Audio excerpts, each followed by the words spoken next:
out too. So you're live, Nick. Welcome back. Nick. Can you hear me? Can you still hear me? What? Just the Rambo cast, never meaning no harm. Beats all you ever saw. Chris is never here at all since Magic Record. Making the way, the only way they know how. And that's just a little bit more than Jack will allow. Woo. That would have been your best one yet if you would have told me ahead of time. I would have worn my Daisy Dukes. Yeah. And that would have been your best. You should have worn those anyway. Wow. Wow. It's your best one all year. I'll give you that. Best one of the year so far. Yeah. So far. I don't think you can top it. You might as well stop. That song gets so sticky in my head. I think it's just because it's like I grew up with it in the background, and in the background. Like you were watching it as a kid, but also like you were with your Hot Wheels making them jump because there was a lot of boring parts too. Yeah, we're talking about the 80s. Boring parts in repetitive Dukes of Hazzard. Repetitive plot point. Get them Duke boys. Come on, Flash. Get them Duke boys. So, welcome to 2025. We're just pandering. And then suddenly, one year the Duke boys they changed. And it was like we were all like, "Wait, what? Did they go on strike?" Yeah, they go on strike. Did the Chips guys fill in? This isn't the Chip guys, is it? Yeah. Well, the Chip guy, one of the Chip guys left, and I guess I've heard he's a real prick. Oh no, his helicopter went down. His chopper went down over the. I'm trying to draw Henry Blake kind of thing. Oh, Henry Blake. Yeah, I was trying to pull in the Henry Blake. Henry Blake's plane was shot down over the Sea of Japan. And there were no survivors. Fucked up the line. I fucked up the whole joke. So there we go. What was the last thing Stevenson, Wayne Rogers, Trapper John said on MASH?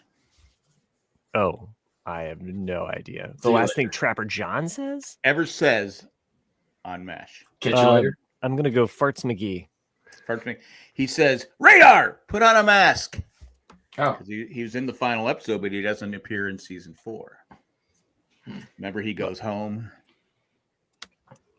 Yeah. He left after season 3. Also, he didn't. Right.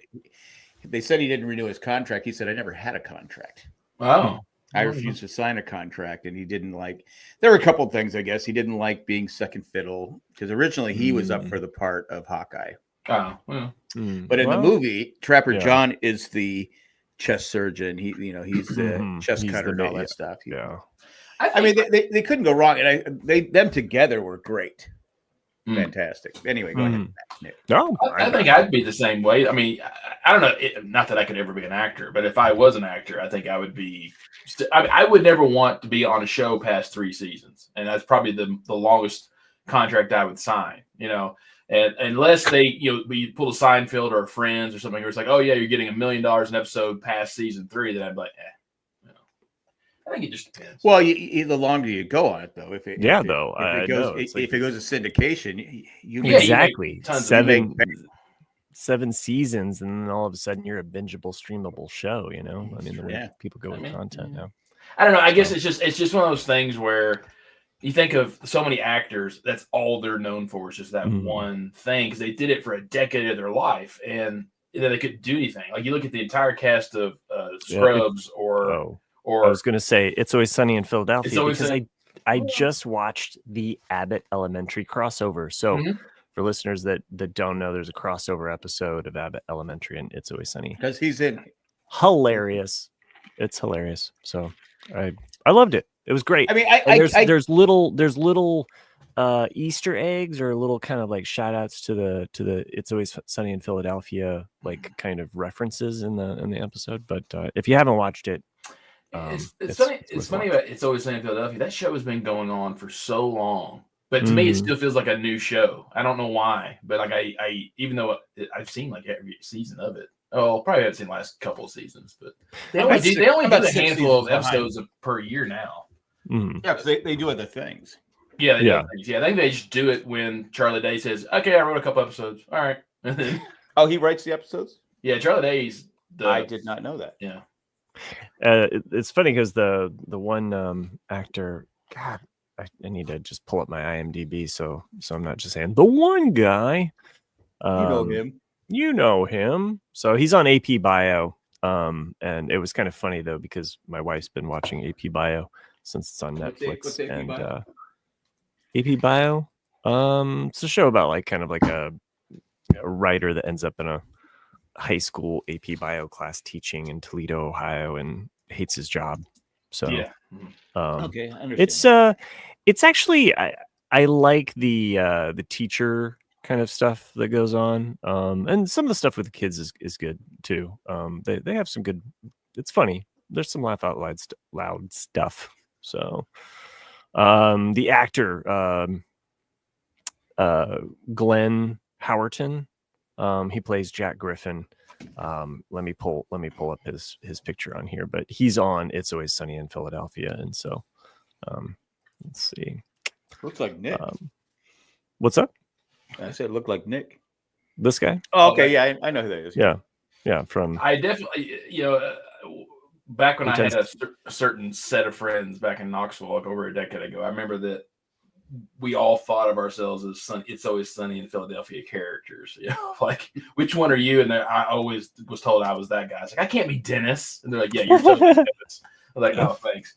But then we definitely had a Charlie Day, character because he was definitely the wild card. And then like some days he'd show up and he was perfectly fine. And some days you're like, this man is fucking insane. I mean, as far as a crossover episode, and I realized that like we just watched it tonight, like the family and I or what have you. But as far as a crossover episode, it worked, and I thought it was really funny. Sometimes you watch crossover episodes and you're just kind of like, wait, what? Why did these two people meet?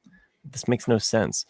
New Girl and Brooklyn Nine-Nine did like a crossover kind of like yeah, it's like it's a weird. It's like watching New Girl by then. Jess runs into what's his name from God, I just want to call everybody Jack. Is everybody's name on shows called Jack? It is usually the most common character name, right? But it's not the most common name in the real world. No, only on TV. Yes, only on TV. Jake Peralta. It was Jake. Jake. Yeah, Jake. Yeah. Adam. It was a different form of Jack. It was just Jake. Jakey. It's conspiracy, man. It's weird because shit. I mean, New Girl. There's a character, Shrinking. Jake, right? Yeah, which Jake. is basically just a different form of fucking Jack. Oh man, is it just me though, Matt? Like in Shrinking, does Coach look older? Like a lot older? Yeah. I don't mean that as a knock to him. I mean, we all age, but to me, he just looks, something about his face looks off. Like, what's going on? Like he had an allergic reaction to something. But so he's in Shrinking, Coach. Yes. He's in this season towards midway through. Yeah. And by the way, we're referring to Damon Wayans Jr. Right. Yeah. He's still a good-looking man. I don't mean that. Yes. I don't mean that to knock him. He just looks different than he did in the New Girl. I don't know. They make a point of talking about how well, at one point he looked. I mean, he when I found out he was his, his dad, I go, wait, it looks just like him. Yeah. I said they're not brothers, right? Because I thought they were. I thought they were brothers. I thought he was part of the. They have a show together, like Papa's House. Yeah. Oh, yeah. really? I watched about 10 minutes of it. It looked like your stereotypical kind of sitcom. It was just like I expected more. Yeah, you wanted more. I wanted more, and it might be good now. I don't know, but I tried. I couldn't do it. Sometimes it's the writing. It's weird though, Yeah, exactly. You know, again, it's if it has a laugh track, and they're laughing more than me, then I tend to ruin it. Yeah, it's like I watched a movie. I wanted to watch it in theaters a few months back, and I'm glad I didn't watch it in theaters. But it's the newest Kate Winslet movie called Lee, and the acting and the cast is great in it, but it's exactly like Matt was saying. Sometimes the writing is just off, and I think the screenplay. I think what it is that she's a famous photographer during World War II, and I think that because after World War II, she led a very private life and didn't really talk about the things that she saw and hid a lot of the really bad photographs. That she felt bad that she let the guy drown. Let the lover she had for a week drown, so she's trying to hide it. Well, what I mean is in this movie, what was that character's name? Jack. Jack. Yeah, we don't mind killing off a Jack. There'll be another Jack along the way. I mean, screw the 7 degrees of Kevin Bacon. I'm here to say that there is a Jack thread that runs throughout all. What? Yeah. Wow, we can hear him. Oh my God, you sound professional. Well, it's just one of those weird things. I just now realized it was still like all the way over here. I was like, I should bring this over here. Sounds great. Now do the song again. Yeah. No, if no, I just was gonna say if Chris could just turn up his mic, we could hear him too. Yeah. Right. Just, we'll wait for you, Chris. All right. It is like the older that movie Titanic, the older it gets, to me, the worse it gets. And it's funny how so many people I've talked to, they're all coming around to that opinion of like, I literally watched a spoiled brat screw a hobo and then kill him. Right. That's what the movie is about. Meanwhile, wait, can I defend her just a bit? Was she a spoiled brat? She was being forced to marry someone rich because her mom lost all their money, right? Or her dad lost all the money. Her dad lost all the money, so she was forced to marry someone rich. Right. Mm-hmm. So I don't know. I'm gonna give her. I mean, she did kill. I would be interested to just see a breakdown of women who watched Titanic when it first came out, like because I knew some, dated some, was around them. Like we've all known them. How they feel about the movie, and then same thing, except with male fanboys of the Phantom Menace and how they feel about it. Because I think that like I think about those movies and that time period, like late 90s, Well, there's definitely some cringe factors in some of those movies. Like when I can't watch Armageddon, I won't do it. Same as Pearl Harbor. Like there's a lot of those movies. They're just so. What the fuck am I watching? Like right. Pearl Harbor is just stupid. It's stupid. Yeah. Like I've never seen it. Even that's one with Pearl Harbor. I've never. Right. I've never. Ben Affleck. It's been and Kate Blanchett or Kate Beckinsale. Sorry, Beckinsale. Which it should be a plus to any movie. Well, it was just that weird time because that was my criticism with Red Tails, which was Lucas's last film he did. Right. Because I love the Tuskegee Airmen, which was the HBO movie that came out in the early 90s. And then Red Tails is, trying to tell the same story. But for some reason, that whole period when you were trying to make these action movies, there had to be like a romance side story in there. Always. Every single time. What is this? Like, I don't need this part. Even Top Gun. Yeah. Well, Top Gun should have ended after they blew the MiGs out of this.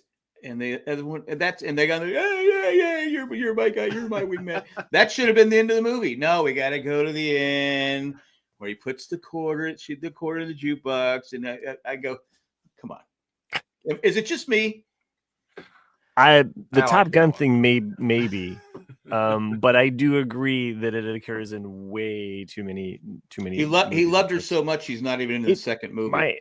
My kids have this cringe factor with kids movies because there's always some love interest for some kid, and my kids are just kind of like, can you just be a kid? Right. You don't have to you're like not anymore. My kids are like, you're 12. Stop worrying about fucking some other girl. Like just your balls haven't even dropped yet. What the hell? Yeah, like even my son recognizes that. He probably heard me. Oh, that's one of the reasons. That's one of the things I have liked about kids fucking each other.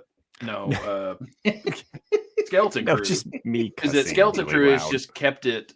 This is the Star Wars show, Jack. for kids. Like this is, the Skeleton Crew has kept it a kid show. Like it's just what a kid should be. Yeah. There's a little bit of lag in a couple episodes, but for the most part, it's a solid show. And they haven't pushed it as a love like that. There's like, oh, we're gonna ship these two kids. They're definitely none of that. Nothing. Yeah. Just completely like they're just kids. Yeah, they're just kids on an adventure. And also, I don't want to get into spoilery territory with Skeleton Crew. I'm sure you're caught up. I am. Right? Like we're one episode away from the end. Yeah. And it's been a fun ride.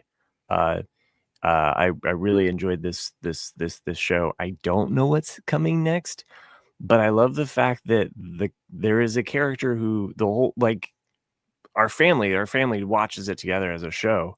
We were talking about it tonight, and we were like, so yeah, we thought this character was going to be good, but maybe he's just bad. Yeah, I mean, I think, and it's a show about pirates. Pirates, so, yeah. So that's it's like pirates do. He's bad. Yeah, pirates are bad people. Yeah, I mean, it's no different than Pirates of the Caribbean. Like Jack Sparrow always does what's again. Best for Jack there you Sparrow. go, Nick. Matt, Jack. Right? Yeah, true. I'd be surprised if they didn't throw in a Jack in there. But anyway, I've enjoyed this show. I like that it's been fun. And by the way, the episode that Ron Howard's daughter. Yeah, was it the last one? Bryce Howard, yeah. The one that she directed. Her real name is Jack. Again, though, she knocked it out of the park. She's batting like 1,000 here for directing Star Wars TV episodes. Give her a fucking movie. I think I don't know. Like, I think if she's given a solid script, even if it's not a solid script, I think she tends to knock it out of the park. I think you're correct there. I think the episode she did for Mandalorian season 3, I think, was probably the weakest one she's done. But that whole season to me was a bit weak. She blew. Okay. But still, Apollo 14, I'll say that. Her batting average is pretty good. It's pretty good. It's very high, and she delivers on because the one that she directed, that was the one that just as a family we were like, oh my gosh, we were pumped. Are you saying she's a better director than her? And no, I'm not. Well, no. That's mean too. And Nick, for the Lego fan in you, my son was like, now that's the Lego ship I want. Right. So anyway, that's for the people that watch and understand. But she has potential as director, you're saying? No, yeah, she's great. I think that they should Star Wars. Hey, give her. She might just like doing the episodes. She's never directed a feature, has she? I don't think so. Like a movie, any kind of movie. Yeah. Well, that's what Ron. That's all Ron Howard wanted to do. Ooh, who's joining us now? Live, coming in from us. Hello. I get it. Good evening. Welcome. Thanks for joining us. I actually heard today. Just excited to see you. The saying is cold as hail, not cold as hell. Really? What? If you think about it. Well, makes sense. A lot of fucking sense. Yeah. Cold as hail. It's like you know why in movie Tombstone he says, "I'm your huckleberry." Mm. Do you know why that? So the handle on a coffin is a huckle. Oh, I always thought it was just a cool line. Huh. No, so that's what he's saying. Basically, he's saying, I'll be the guy that carries you to the grave. I'll carry your. Wow, that's cool. That's even better. Mm-hmm. Knowing that, I like it. I like it when it goes deeper. I like that. That's a movie I haven't watched in a couple of years. I got to watch that again. Sorry, I'm late. I was gone from work. Having my nutritious dinner. Oh yes. I microwaved a hot dog real quick. It's like I had potato soup. Oh. Potato soup. I like tater soup. Taters. What's taters? Tater soup. I'm in the South now. You gotta say taters. It's been a minute. How the fuck are you guys? Right.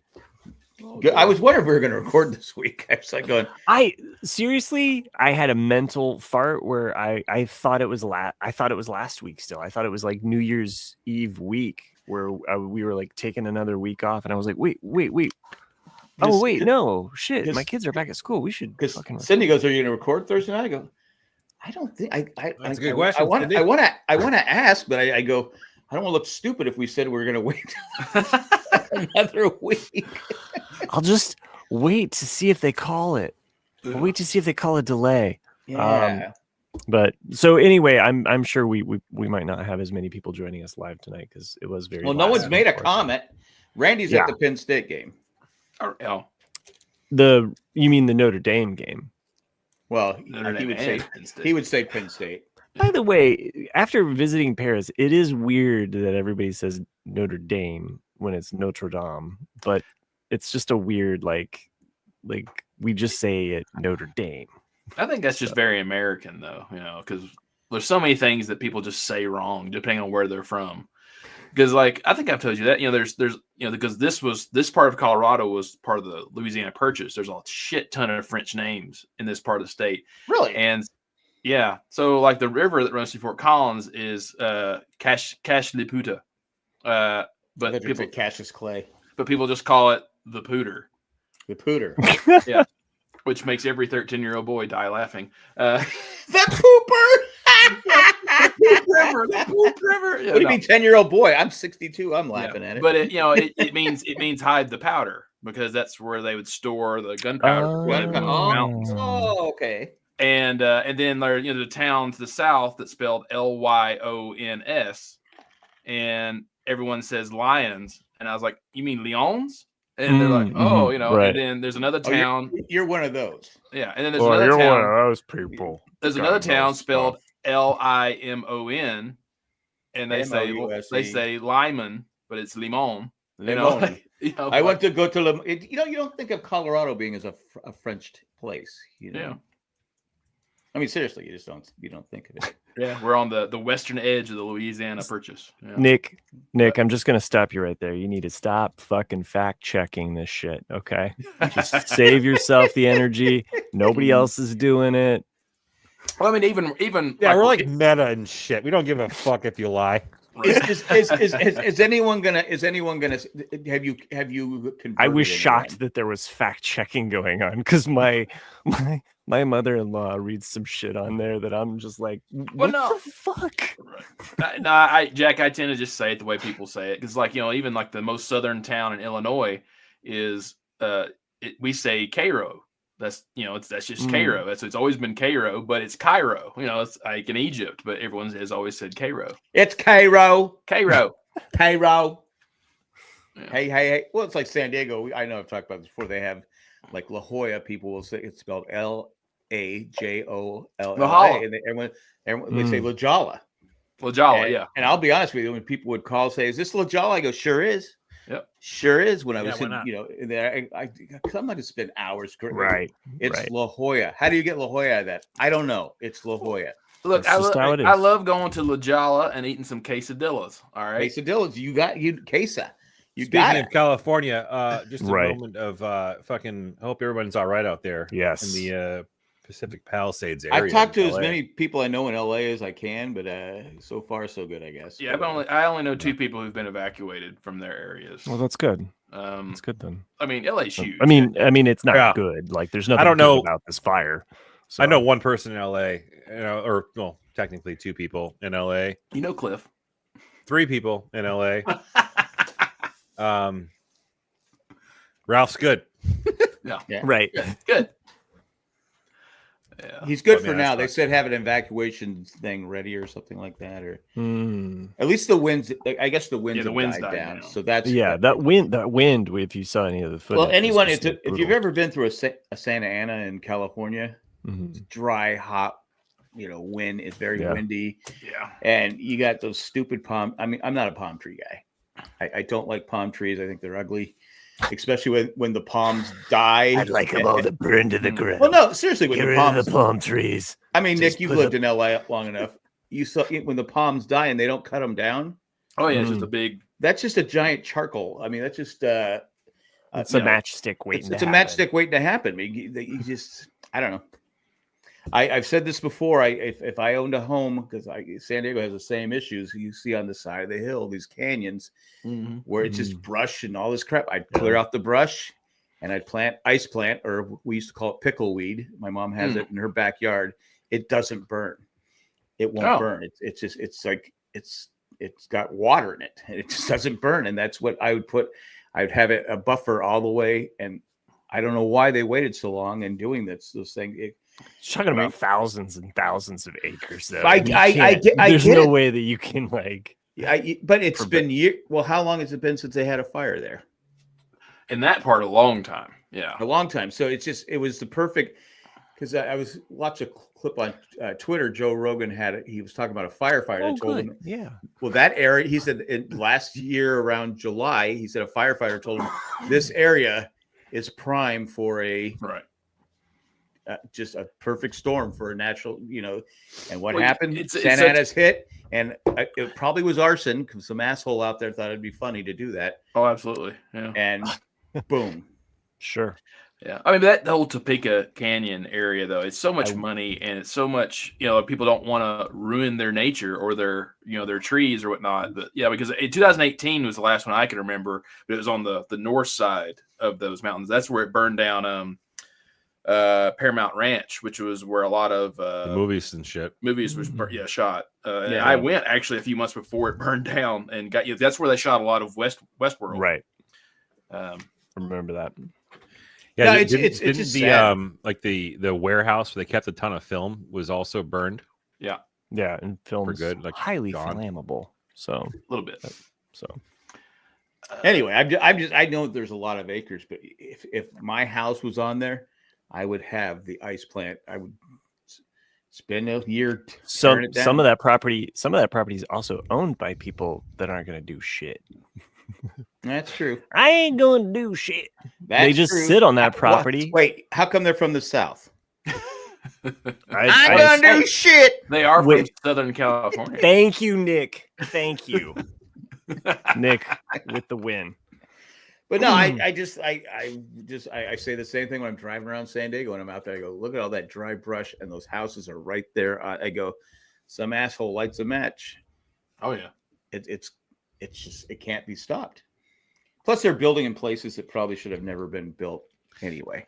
I did see some footage of them dropping planefuls of water, and that was impressive. I was like, whoa, right on target. It's so impressive how they know. And then some of them, because the winds were so strong, you see like where they're trying to dump it, and then it just goes like holy shit. It happened with the fire. Is it retardant? Yeah, fire retardant stuff. I saw one where they dropped it, and it just blew away. Yeah. Now I don't know if that's planned, where they're trying to buffer it.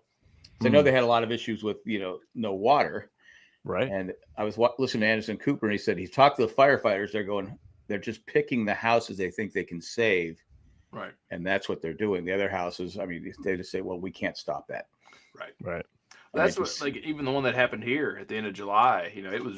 I was right at the edge of the evacuation zone. But luckily, the winds were all blowing west, so the fire went west into the mountains instead of east towards me. But yeah, there's nothing that could have been done if it would have gone the other way. We're all one natural disaster away from not having a home. Let's be real about it. Like I live in an area that we could have a flood. We had a flood 2008.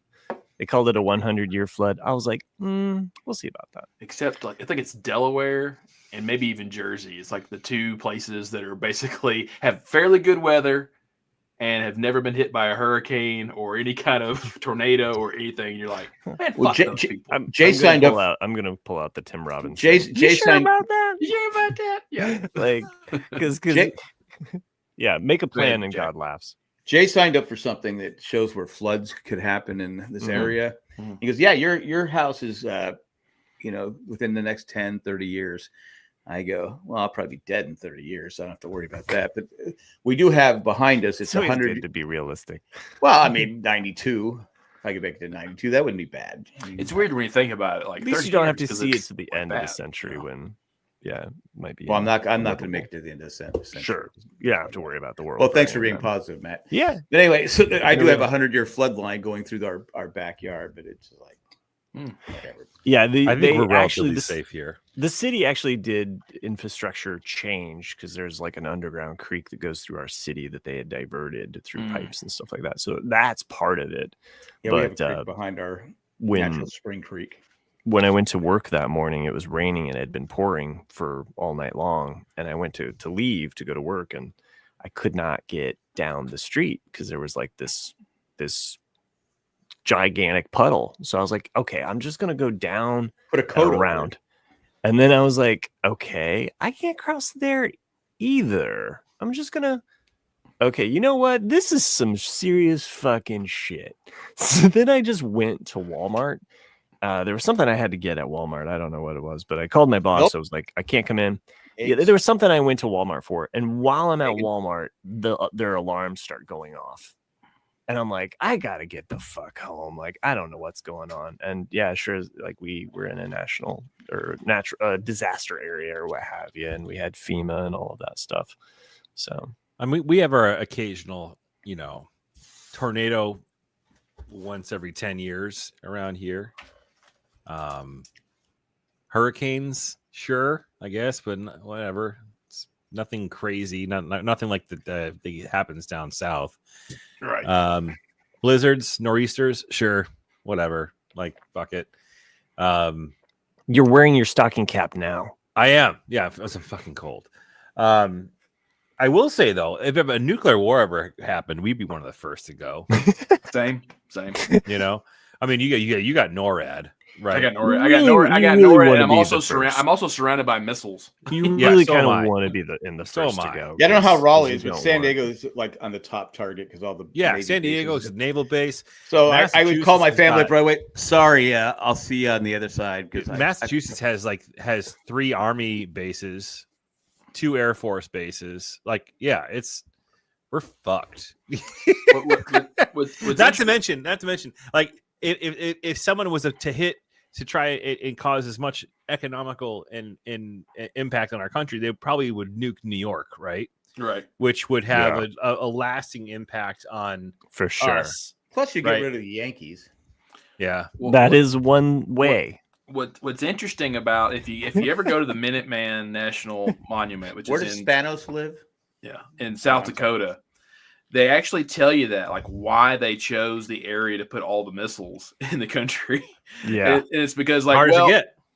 They said, we put them in South Dakota, North Dakota, Wyoming, and Colorado. Mm-hmm. 1, because it's a fairly flat area where you can put missiles in the ground. But 2, it's also they assumed that Russia could not make enough missiles to cover the entire United States. So it's like, okay, we don't want them hitting New York and LA and all these major urban areas because they're going to want to try to take out the missiles first, so we can't launch them against them. So we're going to sacrifice the entire Midwest by having them hit there first. That way, and it was like, theoretically, I mean, to be fair, like, yeah, it makes sense. There's nobody there, right? Thank you. The Midwest is very large, by the way. Yeah. If anybody wants to understand what is the Midwest, like. It stretches all the way to Oklahoma. Some people, you know what I mean? Like, it's crazy what people consider the Midwest. Yeah. And also, by the way, Indiana is not the Midwest; it is the South. So I will stake a claim in that and die on that. I still think Indiana is the South. Yeah, Indiana is full on South. If Indiana the Civil War was if the Civil War was held today, we would definitely be a southern state. I would think geography-wise, it's considered Midwest. Culturally, southern. I'm sorry, I got one of those conversations. No, good. I know we all talking over top of each other. We're excited to see each other. Jack said something. I just said I always picked on Indiana when I would say about the. Parks and Rec. I said that Midwest sense of humor I don't get. Yeah. Except that show was created in LA laboratory, so there you go. Do we know that for sure? I'm pretty sure all of the scenes were shot there. I know growing up as a kid, I've never seen that kind of libertarian like Ron Swanson in real life. Nick, you're falling well short of your mustache quota. Okay. Slash it. He is Ron Swanson. But no, I would say, growing up as a kid, we do our duck and cover, and they would say the reason we do duck and cover, this is where we're 5, 6, 7 years old, because of Indiana. It's because San Diego is a major target for. I'm like going for a and I look back on it now, I go, why would you tell us that at 5, 6 years old. So Yeah, at least I. But Santa Claus is real. No emotional. Okay. Yeah. Can I take this desk real. home in case they launch the nuclear weapons when I'm not you just need to be in a lead-lined refrigerator. You'll make it. No. You need to be on a school desk. Yeah. That's going to save your life. Right. Well, Lewis Black has a whole stand-up bit about that. He's like, it's like all the bullshit, you hear it in his voice, like all the bullshit they told us when I was a fucking kid. He's like, because he starts on with the Lewis smallpox. Black, that's about vaccine. Jack's age, right? He goes, when I was a kid, I had the smallpox vaccine, and they told me then I would take this vaccine and it lasts my whole life. Well, then guess what? It just wore the fuck off. My whole life has been an illusion, and he goes, he gets into the whole like that. He goes, and then he goes, where I live, they told me we could be hit by a nuclear missile at any point. So what do? You need to hide underneath a desk that's made of fucking kindling. That's going to save me. Well, as a kid, you buy into it because you're stupid. Sure. I mean, you don't know. It's just get under. We'd have the alarm, the bell would go off. Get under your desk, kids. Get under your desk. I'd even bring a book. Get under your desk and huff the fucking mimeograph paper ink. Yeah, I'd bring a book just for extra protection because I'm sorry, Jack. He is not your same age. He is actually 14 years older than you, which is about how much older than you are from me. So. Really? Jack is 14 years older than me, and Lewis Black is 14 years older than Jack. Okay, that's cool. That's cool. But I'm to the point. I'm a numbers guy. I just know this shit. I hate to be the negative guy, but I'm to the point where I look around the world and all the issues going on. It's not a matter of if, just when. Oh, when? It's when, because there's so many just crazy fucking people out there. Well, anyway, I hope it doesn't. I hope it doesn't happen. But sure. Maybe we can take a commercial break and talk about it. Oh, sure. But when we get back, all we gotta do is take a quick little vacation, a quick little jaunt down to the Gulf of America. Yeah, and we'll be fine. It's not going to be America. It should just be Gulf of America. Just America. And then we're going to buy Greenland and rename it Orange Land. It's going to be awesome. Yeah. Well, I did tell Jess though today. I did tell her today though. I'm so excited about finally making Wisconsin a United States state. So I said because I saw people from Canada saying they're circling California in some parts, and I go, okay, you know what it's going to cost you? Exactly what the national debt is. You can have it. Who says no? Who says no? Canada says, okay, we'll give you $41 trillion, whatever the national debt is now. Who says no? I'd go. Seriously, California would go. Sign me the fuck up. I want the healthcare. Chris, if I was you, I would have moved to New Hampshire like years ago if I'd have been you. You got no state income tax. You got no state sales tax. Like, fuck yeah. But property taxes are through the fucking roof. Well, yeah, they have to pay them somehow. Yeah. Well, so they get. That's the whole thing. It's misleading. They get the money somewhere. Yeah. Well, we do need some things like people to plow. I gotta be honest though. Massachusetts pick up our trash has been a pretty great state to live in. Matt Tree says, New Hampshire. Mm-hmm. You can't put out fires without water. Just saying. That's true. Or if you have a climate change sized drought. Oh yeah, Matt's in Matt. Where in New Hampshire are you, bud? I thought you were in Maine. I thought he was in. Matt Treese is in New York. Yeah.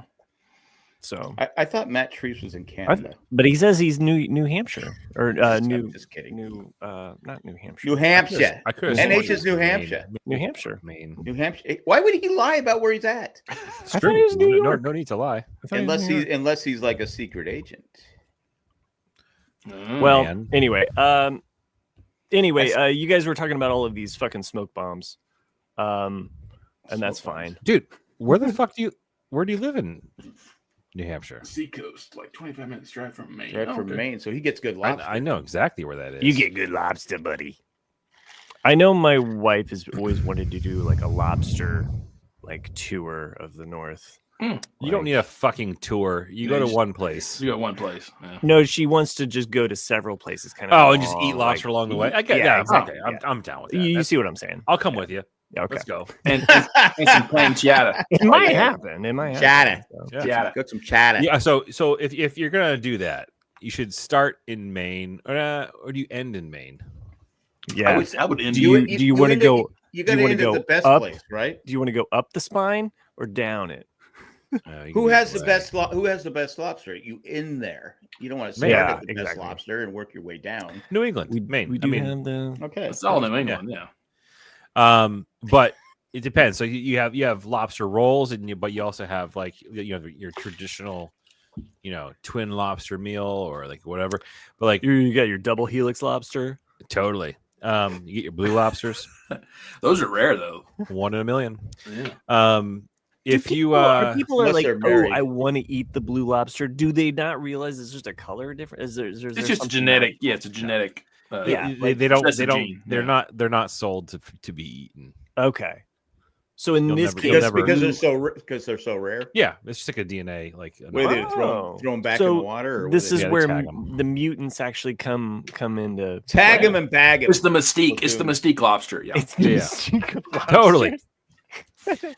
So is it like Rudolph the Red-Nosed Reindeer? No. Do you go full lazy man lobster? You do like the lobster. You get the crackers and the bibs. Do you get like the? I do that. Yeah. You got to, right? Or do you do like the? I've never done that. I don't eat the tamale, but I no, I'm not either. I'm not a fan of that shit. Yeah. Pretty much everything else though, a crush. I will drink that butter. Or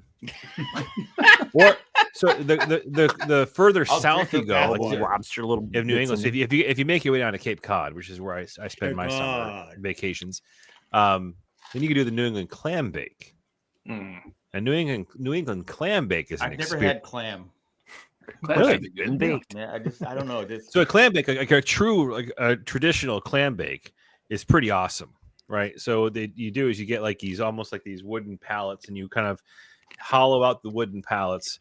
You put your lobsters in, your clams. You put some andouille sausage in there. You do all this type of stuff. Corn on the cob, all this stuff, lemons, everything. What kind of sausage? Can you let us? Any one of us tell a fucking story without jumping in halfway through? God damn it! You said sausage. I didn't hear the sausage. Yeah, andouille sausage. Oh, Dewey sausage. Okay. Andouille or linguiça or whatever you want to put it there. Jack's a sausage guy. You put them these hollowed out, like essentially like pallets, right? And then you bury them in the sand with you put them in the sand, and you put seaweed all on top of it, right? And you do all that, and then on top of the seaweed, you set up the fire, and the fire burns the or steams up all the heat generates from the fire, steams up the seaweed, so all that fucking goodness gets cooked in like underground, and then you take it out after a period of time, and then you take out those pallets, and you got your fully cooked lobsters, your sausage, your corn on the cob, anything else you want in there. That's a true New England clam bake. It's a huge fucking pain in the ass, is what it is. Like a pain in the ass. But you can cater people to do it for you. Do it. Yeah, that's on the beach. That's cheating. Yeah, whatever. That sounds like someone from Rhode Island shit right there. Jack, your turn. Ask a question. Sure. So you have seaweed. It's dripping into the lobster and stuff. Yeah. Seaweed? Yeah. Stuff on the beach? It's good for annoying. I got flies and gnats all over it. There was a guy on Alone that won the whole thing by eating nothing but seaweed. Okay. I've never had seaweed. You've never had seaweed? The seaweed causes hot steam, right? Because all the moisture. I mean, I thought you were like a man of the world. Now, what happens if you get sand in your clam? Have you met me? So if you get sand in your clam, you have a little bit of an issue. Now, if you're having clams in the clam, clam, I've heard of sand in the. Well, we call them steamers, right? Steamers are great. I'm not a big fan of the steamers. Yeah, I'm a big fan of steamers. I love steamers, but the key. I would like to have a steamer.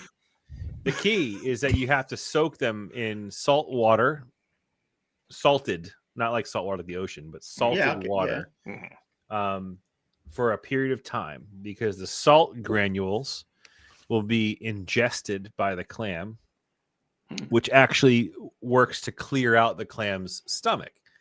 So there's no sand inside the belly of the clam. Well, some people do, and what I recommend doing is you take like 2 or 3 boxes of Ritz crackers, right? And after you kind of like soak them in the salted water, you then soak them in Ritz cracker crumbles because those Ritz crackers get ingested by the clams and their bellies get full of like this buttery, salty goodness. So when you're eating the clams, and the clams steamers, are still alive. No, not when you eat them. No, but when you're cooking before you cook. Oh, when you're soaking them, yes. Okay, that's what. They're like all like, yeah, I'm happy. But yeah, the idea is you want to clear out the bellies and then fill them. Oh, they're feeding me. Yeah, and then sometimes you can hear their screams during the clam bake, and all right, I don't want anymore. That's why a lot of shellfish you have to keep them alive, is because I forget what it is. There's some kind of chemical in a lot of them that when they die, it will ruin it, and so that's why it tastes like shit. So is that why they cook lobsters live? Yeah, live. Yeah, the lobsters. I couldn't. I love eating lobster, but I couldn't cook them live. Yeah, same. You can. You don't even realize. You just go bink bink, top on, seal. But I know they're in there going, help me.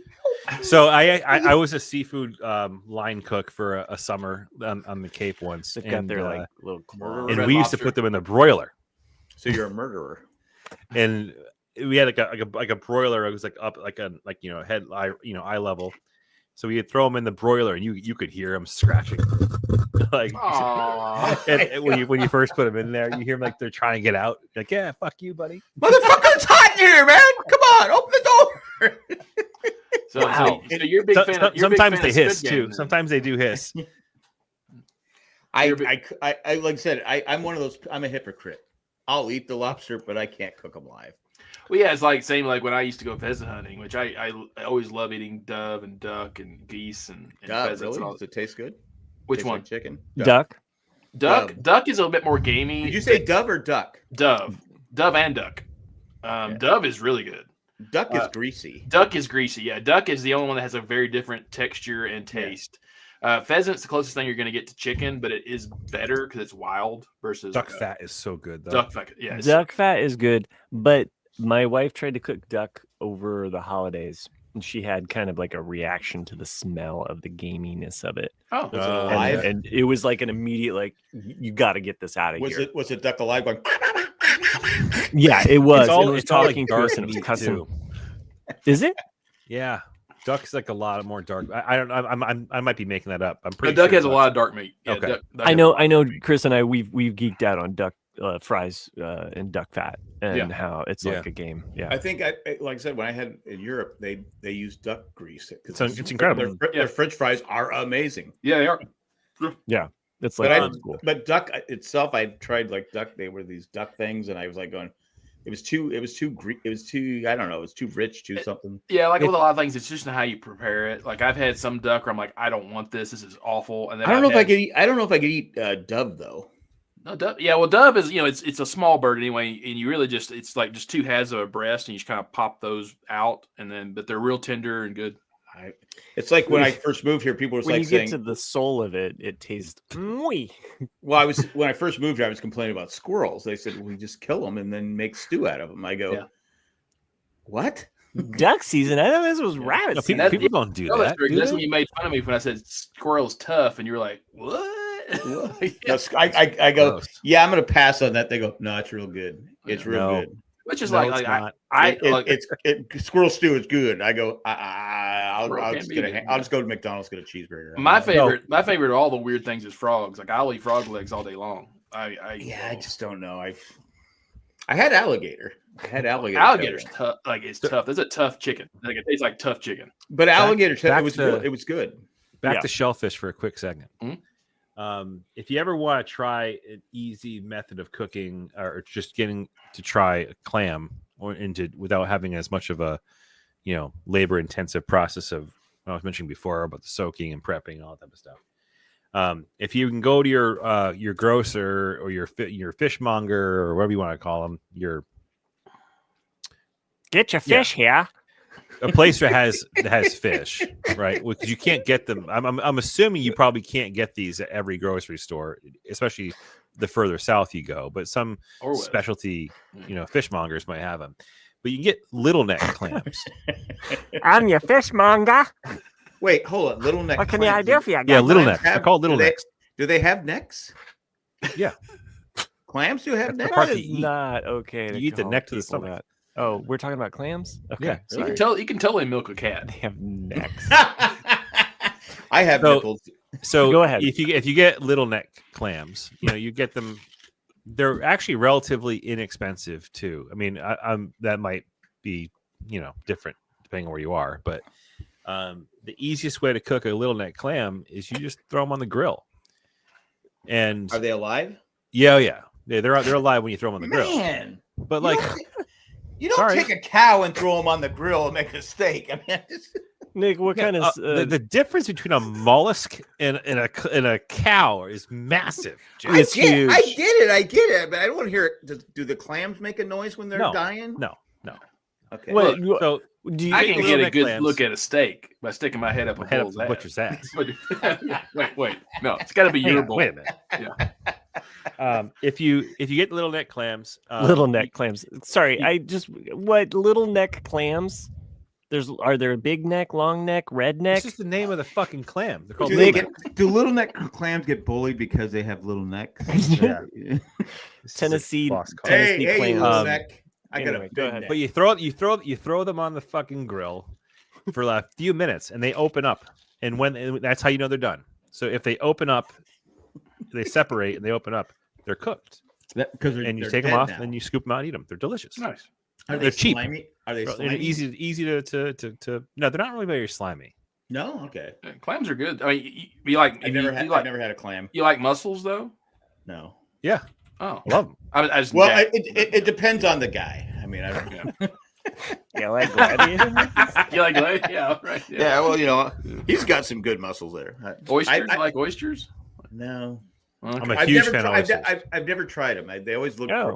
I'm a visual person. Yeah. Okay, I look at it and I go, I can't eat that. Well, I think if you go, took me 40 years to eat guacamole. Like it takes a little while to get where you're just eating them straight out of the shell. But you got to go at least your first time. Just do it with the cracker and the Tabasco and then after you get used to them, then they're good. They're great. Yeah. So lots of places you can get your little necks. You usually get them in a little bag like this. I've never heard of little neck clams. Yeah. Yeah, they're great. They're not the best, but they're for what they are. They're inexpensive, easy to cook, delicious. You think pop them on the grill. That's it. You think growing up in San Diego, I would have had all this stuff. Well, that looks so fair, good. California seafood is more fish than it is. It is, but I know people that ate this crap. Yeah. Wow. Way to. No, I'm just saying. Me personally, it's just I just don't know. People that eat clams. I mean, if I was starving, I guess I would. These are steamer clams. So these are the ones we were talking about before, and you can literally see. Yeah, that's the neck. So I thought that was a little neck. I thought that was its dick, but So you pull it out and you eat the belly and the neck. These are. I keep waiting to see that black guy with the big dick there. Fucking delicious. That is not its dick; it's its neck. Everyone knows that you stick your neck out. Yeah. Okay, is that where the saying came from? I think so. It came from clams, just like cold as hail. You gotta say hail. So it's not cold as hell. It's cold as hail. Well, hail. I mean, just speaking of that, it's like uncle, say uncle. That's uncle is Irish for mercy. That's I thought why my uncle's a pedophile, so I thought that's what. No. Okay, no, I thought cold as hell related to Dante's Inferno because the inner layer of hell in Dante's Inferno is actually frozen. It's actually cold in hell. So in Dante's Inferno, I realized it. I did not know. There's like several layers of hell in Dante's Only Inferno. when Meatloaf is there, and the final layer is like frozen in ice. So anyway, yeah. Meatloaf.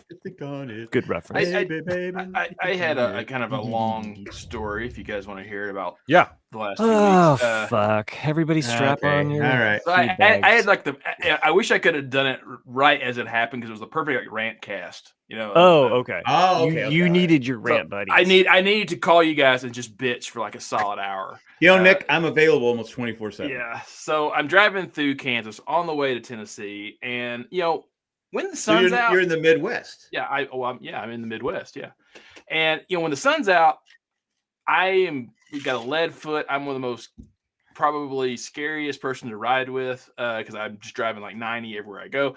But once the sun goes down, it's dark. I am a law-abiding citizen because I can't see the cops in front of me. So I set the cruise control. I'm a good driver. So I'm driving through Kansas, and I'm almost to Wichita. I think Wichita. No, Topeka. Most of it to Topeka. And I got my cruise control set. I'm going just fine. And nothing will piss me off more in the world than someone cutting me off because they don't want to stop or they don't want to cut off their cruise control while they're in the right lane. And so there's a semi in front on the right-hand side, and there's a red Chevy Traverse behind the semi. And I'm just cruising along, and then they can't wait. No, they have to merge right in front of me for me to hit my fucking brakes and then just right on their ass. And then I'll never forget their license plate either. So if you're a Kansas person and your custom plate is Sprinkles, you can go fuck yourself. Wait, hold on. Hold on a second. You got cut off by someone named Sprinkles? Sprinkles on their plate. Sprinkles. Okay. I'll never forget I'm you sorry. ever. I turn in your man card. So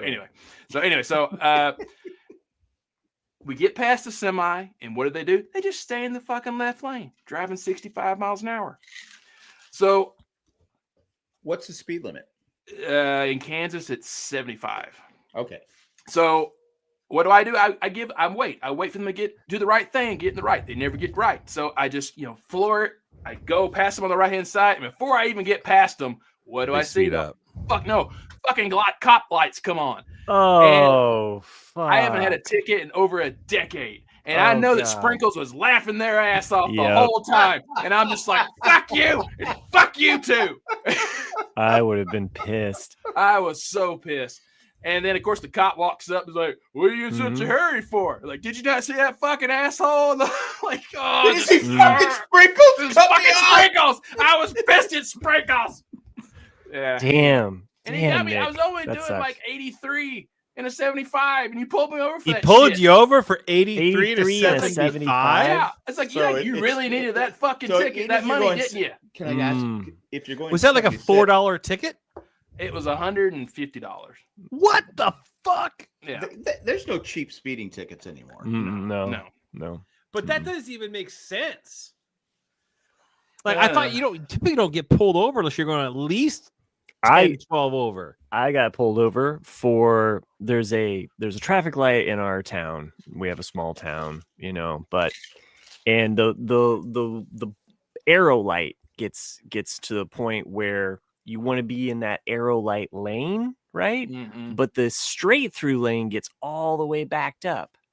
So what did I do? I was like, fuck it. And I cut around all of these people to get up to the arrow lane because I want to turn left. Light turns, arrow turns, and I see this cop come up right behind me, and I'm like, fuck. And sure as shit, he pulls me over because I had broken the double yellow line. And I'm like, where the fuck are you? Right. When I'm like anywhere else in the town, where are you with your Johnny Law, like weird bullshit? Like I've almost been hit for walking across the street with the flashing pedestrian cross light. I can't be everywhere, sir. Did you tell him that? I can't be everywhere. Nope, it was a yes, sir. Thank you, sir. Okay. I'm on my way. Did you get a warning? No, I didn't get a warning. I got a full-on fucking ticket for that bullshit. This happened recently? This happened this summer. Yeah. Oh. It was while I was trapping and catching and releasing. And so, Nick, you still have a long way to go. Yeah. So that sucks. Because now you don't want another. And also, by the way, that fish. I got more. By the way, now you're on the clock though for a calendar year. Right. because like you don't want to get another fucking ticket, dude, because that fucking sucks, and you got to do some traffic. Well, I think I need to hear Nick's story because I think So I get successfully back to Tennessee, do the whole Christmas stuff, and then as I'm leaving Knoxville, no present, come back to present, by the way, people listening at home. No presents, no presents for Nick. 4 straight years, 4 straight years, no presents for Nick. If you're a relative in Nick's family, speak up. Okay? I have no family. Say fucking Nick over. And then they go, oh, well, you're hard to shop for. I'm gonna give you money. Okay, they give me $50. I'm like, yeah, go fuck yourself. That didn't even pay for my ticket. What does fly? Someone get this man a Lego box. Yeah, exactly. They could have got me. They could have got me the cheapest fucking Lego, and I've been so happy. Why don't you just fly? Because it would cost a lot. Well, it would cost. Well, to park the not truck anymore at the airport. Yeah, right. Yeah. Anyway, because I'm usually there for 3 weeks, and I don't want to leave the truck. And because you can't borrow a car. Yeah. So anyway, I get done with Knoxville. I'm going to come back to where my parents live before my drive back out here. And I should have known better, but to get to my parents' house, it's a shit ton of not like interstates. It's kind of a highway, but not. And in this particular road, it's 65 miles an hour, except for one intersection in this town, and it's 55. And I got a ticket there 20 years ago. Oh. Actually, probably more than 20 years ago. And I always forget about that intersection dropping 10 miles an hour. And sure as shit, as soon as I got to the intersection, oh God, boop, boop, and I'm like, oh no, you got pulled over twice. You should have just fucking flown, dude. Merry Christmas and Happy New Year. Fuck. Well, the good How much was that ticket? $165. Wow. But the good thing about Tennessee and Kentucky, and it could be for you guys states too, if you have not had a ticket in 3 years or 4 years, then that they offer you the option of taking online driver's classes. Yeah, they don't do that here. And then they remove it all from your record. So they have something God. I don't so you didn't get a ticket twice in the same state though. No, not in the same state. Yeah, so I have one in Kansas and one in Tennessee. Did you on the way back? Did you go? Because you're having some bad luck. Because by the way, this happened to me in Ohio. I got 2 in the same calendar year in Ohio, and it fucking stung. It fucking stung, just like what you're talking about, sprinkles. All right, so that's the title of the episode, isn't it? Fucking sprinkles. Stung by sprinkles. Yeah. So anyway, I spent another day or two at my parents' house, and then as I'm driving through Kentucky, another one? Yeah, no. Okay. I go. He got away from the law. That was the opening song. I don't just want to get that Nick. It's early in the morning. It's early in the morning, and I realize I don't want to listen to music right now. I think the guys released a podcast, and I haven't listened to it yet, so I'm going to listen to the podcast. And I'm crushed by 2 different things because one, I hear that Chris relapses, and he starts beating on his wife. And there's black eyes. And I'm like, what the hell? I go away, and Chris just starts hitting people. And it just crushed my soul. It really did. And then a few minutes later, I didn't get a Christmas gift. I didn't get anything. And I'm really counting on a Christmas card that I've gotten for the last couple of years. And I hear someone say, Nick, you didn't make the cut this year. Sorry, buddy. And, and then I'm just depressed. Is that me? Yeah. No, that was no, it was me. Remember when I was talking about Christmas cards? I remember that. Yeah. And I was like, well, Nick didn't make the cut. Need one. Yeah, Nick doesn't need one. Yeah. By the way, Maggie, our patron, did. Maggie sent me a card. Maggie, the one person that cared. No, Maggie was on our Christmas card list. Cindy wrote out, everyone that sent us a Christmas card. She's, but a week later, I looked. Hey, these cards are still sitting here. She goes, "Yeah, I'm just going to save them for next year." No. So we're saving the cards for next year. That's fine. You're going to get a card next year. I don't need to get a card. Christmas cards are stupid. I agree. Because stamps are like ridiculous. Yeah. It's like. They're expensive. I don't give a fuck about the Christmas cards anymore. I feel bad for you on those tickets, Nick. I mean, because I may or may not have in California before a week before we left to come to North Carolina, may have got a ticket, and I never paid it. Oh, so you have a warrant out. Wow. Yeah. So may or may not. I be honest with you, I just forgot all about it. Yeah. In fact, I was trying to get my insurance transferred over here before it showed up on my record. I said, okay, I may or may not have never have paid that ticket. It's like 24 years ago. Wow. So I mean, I don't know what it's worth now. Arrest me. I don't fucking care. Throw me in jail. I dare you. Oh, so wait, you moved to North Carolina in the late 90s? No, 2002. Oh shit. Okay. Oh. Okay. I thought you were there for much longer than that. Yeah. No. Hey, come on, no way. Because I'm debating if I want to. I lived in I was born in Pennsylvania. Moved back to San Diego. My mom was born and raised in San Diego. My dad was born and raised in Pennsylvania, a small town. So after 2 months, I moved to San Diego. Well, I didn't move. They dragged me back there. And so I lived there for 40 years. So I'm debating whether I want to die first and have more years in California or North Carolina. I haven't decided yet. I get that. Well, here's this oceanfront property opening up soon. Oh God, that's bad. Jesus. That's bad. Well, that's LA, and I would never. Nothing gets people in LA, and I honestly feel bad for the people there. I mean, I think we all do. It sucks to lose everything you have. I mean, it's just. I mean, you would have to be a monster or a horrible person to like actually gleefully enjoy the fact that people are suffering and dying by these fires. But whatever, enjoy. So I mean, anyway, I you're like, I have no idea what that was fucking about. No, I knew what it was about. But anyway, I said, I'm not gonna. I would personally would never live in Los Angeles. Yeah, it's never. I just couldn't. I couldn't live there. I mean, like I said, like I enjoyed my experience living there, but it's because I never drove. That's why.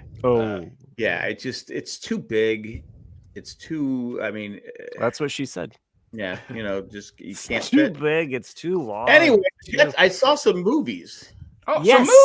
Some movies. I saw the Bob Dylan flick. Oh, okay. It's on my list. And I was ashamed. Wow. I was sitting there waiting for Nick to talk about it because I assumed Nick would had seen it.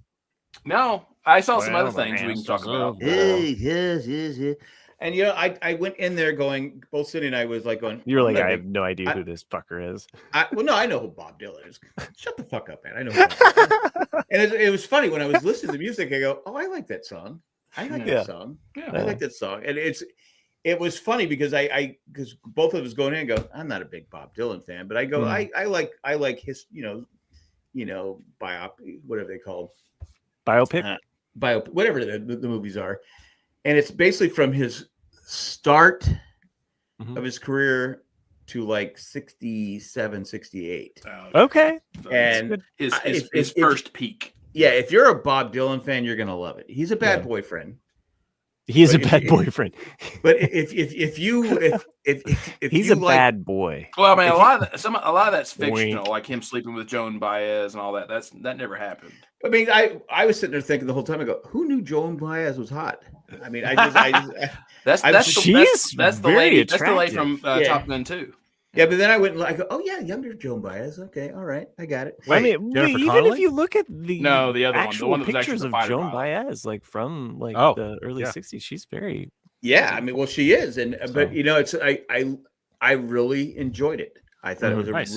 A lot of people say it's slow and boring, but to me, that's how it's just. The thing is that in 2007, a movie called "I'm Not There" came out, and that movie is excellent, and I couldn't see them topping that movie because it encompasses a lot of different periods of Dylan, not just the early 60s, and it's played by multiple different actors to emphasize how Dylan constantly changed his personality and his songwriting style and all these things, and I thought it did it excellent for people who really like Dylan. What you get from Bob Dylan, I called it the Bob Dylan universe, the BDU.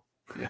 If you will. What you get from Bob Dylan is he's a genius. I mean, he just is a musical genius. I mean, he's just very smart, very how he creates his music and stuff like that. But there was a guy, what was his name? Peter, I forget. It was played by Ed Norton. Yeah, it's played by Ed Norton. And he wrote the song "This Land Is Your Land." Right? No, he didn't write it. I thought. Well, it was Woody never. Guthrie wrote that song. No, I thought Woody Guthrie. I thought it was Pete did it. I don't know. Woody Guthrie. They both did it. They both covered. They both played that song, but it was never recorded. And I guess what happened is it became Woody Guthrie. Woody Guthrie. When I was in elementary school, I remember singing that song. Yeah. Mm-hmm. And that's how it took off. But it's basically how it's about how folk music, how they wanted to keep it, how it was. And Bob Dylan wanted to expand on his musical. Well, the thing about folk music is in the 50s, people viewed it as communist and a threat to the 50s narrative. And it was. And like even listen to that song, "This Land Is Made for You and Me." It was very, and so that's why on Woody Guthrie's guitar it says, "This instrument kills fascists." There's a lot of, and so that's why folk was kind of buried a lot. What? In the 50s. I love that. I just like how you do it. Yeah, it's awesome. I love that picture. Those pictures of him. But like I said, if you're a Bob Dylan fan, you're gonna love this, and because I learned some stuff. I mean, I did again. He's a bad boyfriend, but it just, I just was fascinated by his. And to Nick's point, you should check out "I'm Not There." Like if you enjoyed the Bob Dylan, I've never even heard of it. I'm Not There. It gives you slivers of his life played by different actors. Yeah. Oh, okay. So like Cate Blanchett plays Bob Dylan in the time period you're talking about. A woman playing Bob Dylan, but she does it phenomenally. She's more like mid 60s though. It's 60s. I thought there was an earlier. There is an earlier one. Yeah. There is an earlier 60s version. I think there's different. They're kind of almost Richard like Gere different. Plays him. They're like different lenses or versions of him. Almost. Well, because part of the end of the movie is pretty dramatic, and it's he explodes, doesn't he? He does explode, and he ends up on the moon. Whoa! I'm gonna explode. But he's evolving. Nobody expected it to be a honeymooners episode. Pow, bang, right to the moon, Bob Dylan. One of these times, Bob. Bang, boom, Bob. But he's using electric guitar. He's changing his style, and they're afraid about how folk music is going to just fall apart. And I told Cindy, I go, what I got from it, I go, these people, I don't want to mention their names, they only had a certain limitation. They could do folk music, but Bob Dylan could do more. He was a genius. He just was a musical genius. And I think they're worried because, you're worried. You go, we don't want to lose our folk music. Right. Well, we're not. Right. He was worried about that. They were worried about him taking their fans from folk music and going with Bob Dylan. Right. And that's what I got out of the movie. But anyway, if you haven't seen it, I highly recommend it. I mean, a lot of people are saying it's so slow. You'll see the Pete Seeger's in there too, like in that "I'm Not There." If you check out that. Yeah. Well, what's interesting about the 60s is it was such a blend of so many musical styles that people had not thought about doing. And so, Roger McGuinn of the Byrds was the first person to really go, hey, I want to take folk music and then put it to electric. And they had asked to use Mr. Tambourine Man, which was like the demo version that they had heard, and if they could do it. And Bob said, yeah. And he went and listened to them do it. And that's where it kind of clicked. Where, oh, this is where everything's going. And that's why he went electric. I mean, like I said, there's so many, and that's what's great about music history is like you can literally point to the people that make you go, oh, you like this, listen to this, because this is where that came from, and then because of this, that's where that went. And well, he just I mean, what the movie, he just loves music. Yeah, he does. But he wanted to do more than just be pigeonholed on one form of it. And the people that wanted to keep him tied down didn't want him to take. Again, that's what I got out of the movie. That's why I was hoping Nick had seen it. Because I thought, well, Nick hadn't. Instead, Nick, what movie did you see? Let me see here. Well, you did. He didn't have that queued up. I saw Wicked. which, by the way, was not about wickering. I thought this whole thing was going to be a documentary about wickering. Wicker baskets and shit? It was not. Man. I was disappointed. It also was not about the invention of the word or anything about Massachusetts using the word wicked smart. Like nothing. I thought it was nothing. Wicked clam chatter. I thought it was going to be an Ewok Wicked clam chatter. It was not about Wicket either. Yeah. I was very, but it was, it's a spectacle. It's kind of a Hollywood. Was it good? I liked it.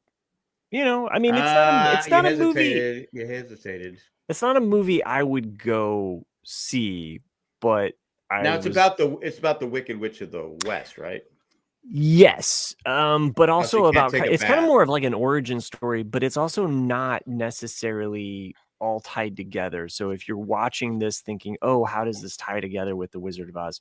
From what I've read and understand, the Wicked and the Wicked stories, they're kind of their own adjacent story of it. It's not like, oh, this lines right up with the Wizard of Oz. So you're going to see and this is the first part. There's a part 2 coming. Yeah. I like the characters. Really? There's certain parts I think as a musical that sometimes when I watch a movie, I'm always like, oh, like the way that they would they're about to go into song. Oh no, they're still talking. Oh wait, is there a lot of singing in the movie? I would assume. Yeah, it's a musical. Yeah, it was a musical. Yeah. I don't know. The set pieces were cool. Like there's a whole. I knew certain things about certain characters, but it was cool. I mean, again, it's not something I would go see in the movie theater unless I was kind of going with my family. Oh, so you took your family's did. I took my my family took me. We took the kids, or my friend's kids, and my daughter went and saw Mufasa. Oh, yeah. Meh. Nah. I mean, it was beautiful. Is it a cartoon? No, it's like CGI live action type CGI, shit. Okay. It was visually gorgeous, beautiful movie, no doubt about that. The story, it's pretty much the same story. It's obviously. So they blew up. Do they blow up the Death Star again? Yeah, totally do. It's basically trench run, blow up the Death Star, the same. It was good. It was good, but it was. I mean, am I ever gonna watch that movie again? No. Yeah, there's a lot of movies like that. Oh, I'm definitely seeing Wicked Part 2. There's a lot of good movies that are like that too, though. Yeah. Now that I'm into the Wicked universe of things, I'm definitely seeing the Wicked Part 2 when that comes out. Nice. Your mama. But I wouldn't necessarily watch it again because I don't want to get those songs stuck in my head. That's the other thing about musicals. Started a new show. Because of you all. You all. Everybody. What do you mean by you all? I know, right? All of you. Is it shrinking? It's shrinking. Oh yeah, you talked about that last podcast. Oh, we did. We did a couple weeks. But you only watched 2 episodes. Yeah, I'm on to season 2. I'm in nice, the first or second episode of season 2 now. Man, wow. It's good, isn't it? Yeah, it's a good show. It's such a good show. And I love all of the characters in that show. It's again going back to the shows that I really super duper love, like Lost. That's where I kind of fell in love with TVs because of all the character development. Every single character in that show is just so fun to wrap your head around, and an incredible ride to see what is arguably Harrison Ford's best performance. Oh, just wait. And it's I'm pretty sure that's I'm pretty sure he's not actually acting. I'm pretty sure that's just him, right? And he's gotten the ability to do that, which is amazing. Don't you ever raw dog me again, Chris? Right? Don't raw dog me.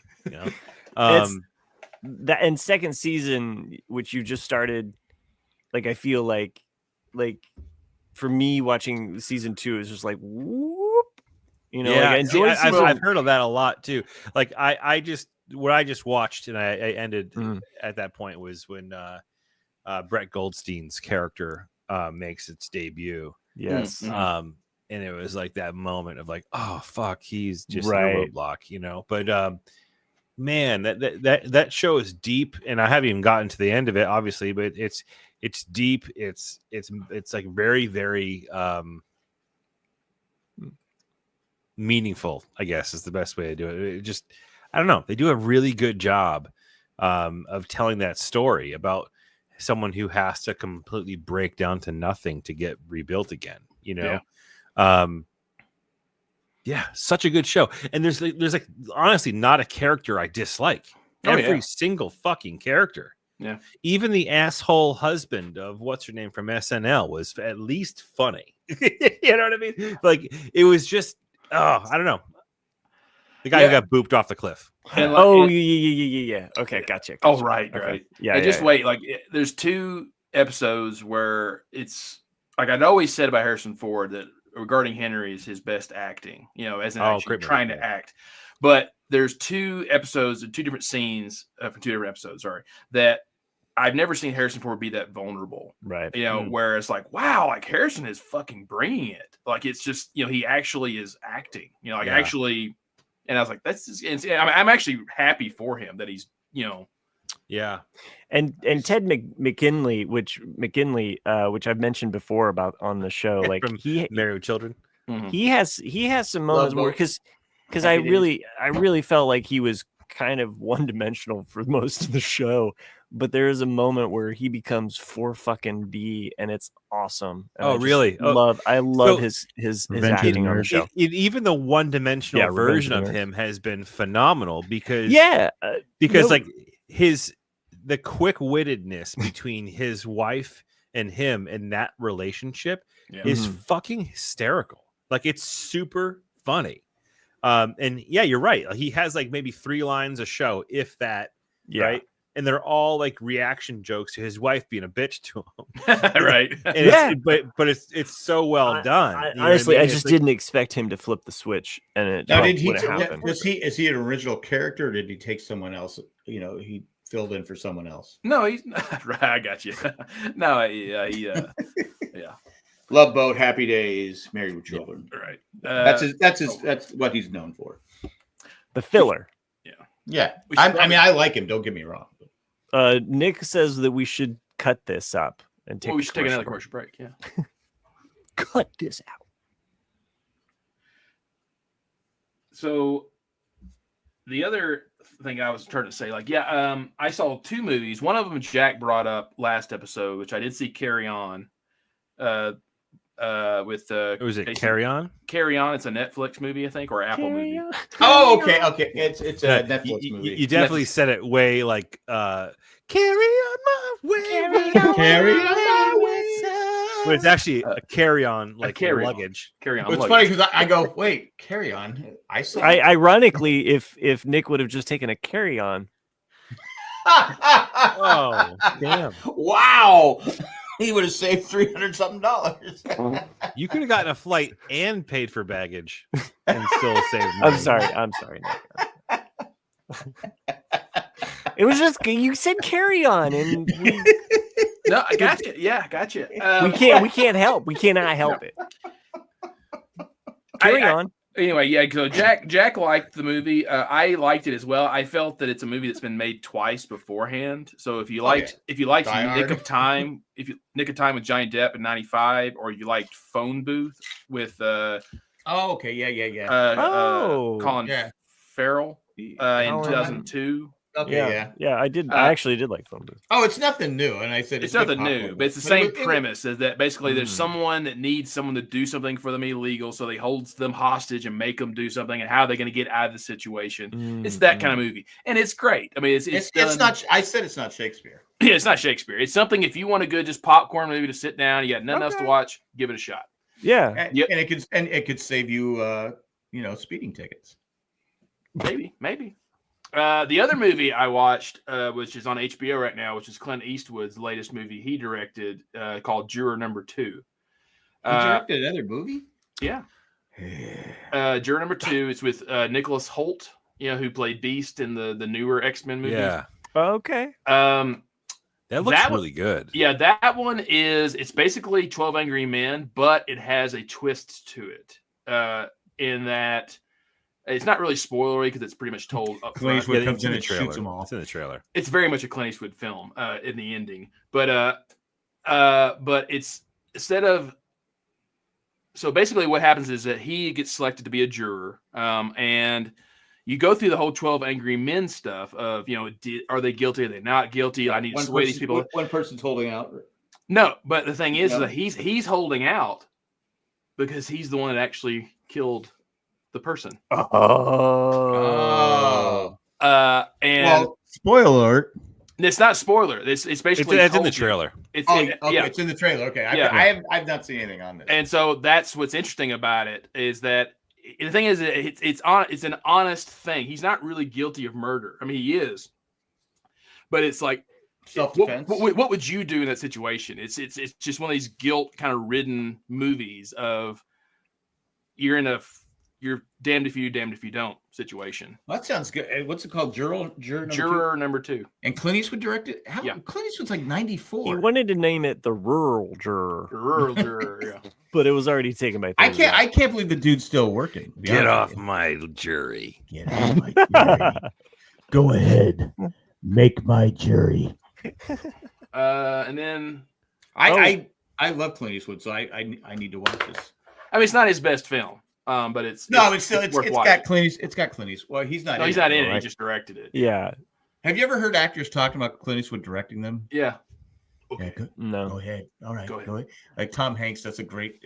He goes behind. He goes, "Do it. All right. We're ready. Go." Well, it's one. I forget which actor it was that was talking about him, and that Clint Eastwood expects you when you come that you are 100% ready. You say, thank you. Yeah, well, it's just like because you're only going to get 1, maybe 2 takes, and that's it. Yeah, and so you better be prepared. You better be prepared because a lot of actors want to keep doing it over and over again until they feel they got it right. A lot of actors like to do it over and over again. If you come, you got to come hard. You got to come often, and just keep working that scene as often as you can until you get that juice, that thing that everybody wants. That's satisfying. And when we get it, everyone erupts with joy, and everybody has a good time. Go ahead, you made my day. But I love listening to Tom Hanks and other actors talk about Clint Eastwood as a director because he's not that that overbearing director. He's like you said, Nick. They have to. I can't. Come on, Matt. Sorry. I just you got to stop, Matt. You got to stop, Matt. I can't. I love Clint Eastwood, man. That's all I'm gonna say. All right. Anyway. All right. I love you, man. I love you, Clint Eastwood.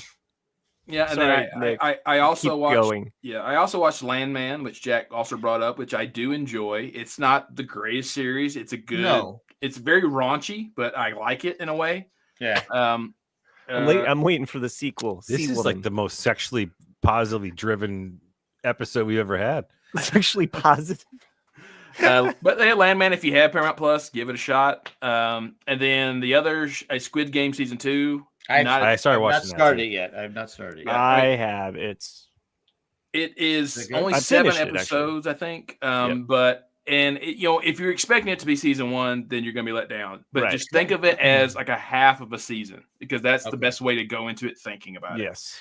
Well, without spoiling, I would like to say they introduce a way to tell this story from a character's point of view that I did not see coming. And do you have anything to add there, Matt? I think it was it's a very interesting choice because you're how they tell the story. So for those who are not yet watching season 2, but you've seen season 1, I've only watched a little bit of it so far, but so far it is really cool. Well, I'll be honest.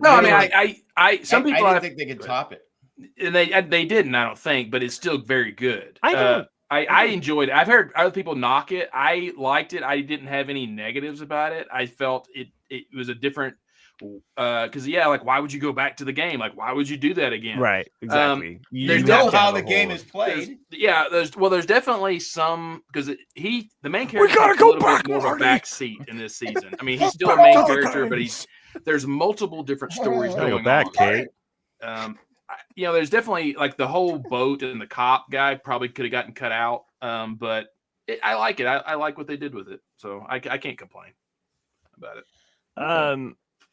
Yeah, I mean, Tree says it's tough because the novelty is gone, but he enjoyed it. Well, I know when I first watched Squid Games, I was like, I didn't know what to expect. And it just kept this is fucked up, but now I can't stop watching.